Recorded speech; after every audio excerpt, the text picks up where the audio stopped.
How's this for a cool way to fly? Okay, so most people wouldn't consider driving a hovercraft to be flying, but traveling around on a cushion of air? You can't get much closer than that. And the coolest part, I figured out a way to make my very own hovercraft out of some pretty simple materials. And my two buddies, Dylan and Cody. All right, guys, first things first. We need to make sure we have everything. Plywood? Check. PVC pipe? Check. Shower curtain? Check. Coffee can? Check, but what for?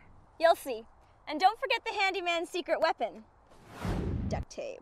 Now on to construction. Step 1. Have an adult cut the plywood into a 4-foot circle. This will be the body of your hovercraft. Also, get a small hole cut for that piece of PVC pipe to fit in. This is the air intake, and you'll find out why in a minute. Perfect. Okay, guys, it's time to put on your skirt. What? You never said anything about a skirt. Not that kind of skirt. This is for the hovercraft. This is what makes it hover.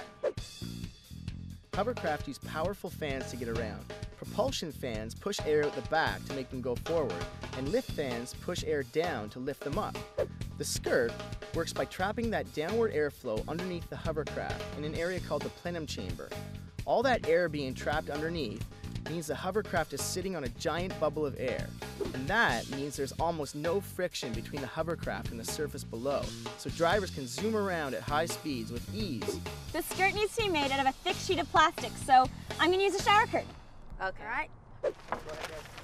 Stretch the curtain out on the ground, lay the plywood down on top, and cut a circle of plastic a few inches bigger than the wood. Once the skirt's cut, fasten it into place. And don't be shy with those staples.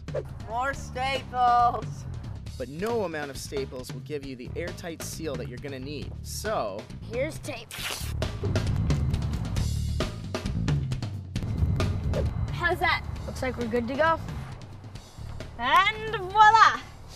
We've got ourselves A piece of wood with a shower curtain stapled to it. No, we're not quite finished yet. We still need a plenum chamber. for that, take the lid off the coffee can and screw it to the bottom of the plywood. That'll hold the middle of the plastic sheet in place. Now, onto the final step. Done. Draw 6 small holes around the coffee lid and cut them out of the plastic with a utility knife.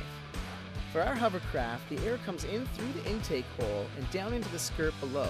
Since the skirt and the plywood are stuck together in the middle, only the edges inflate. That means the air coming out through the holes in the bottom is trapped underneath, giving us our bubble of air. Now we just need something to power this with. Do you have any ideas? How about a leaf blower?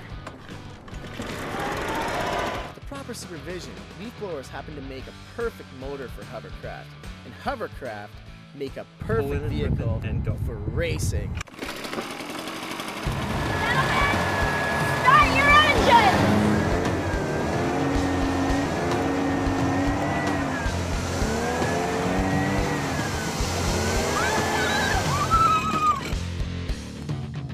That was awesome.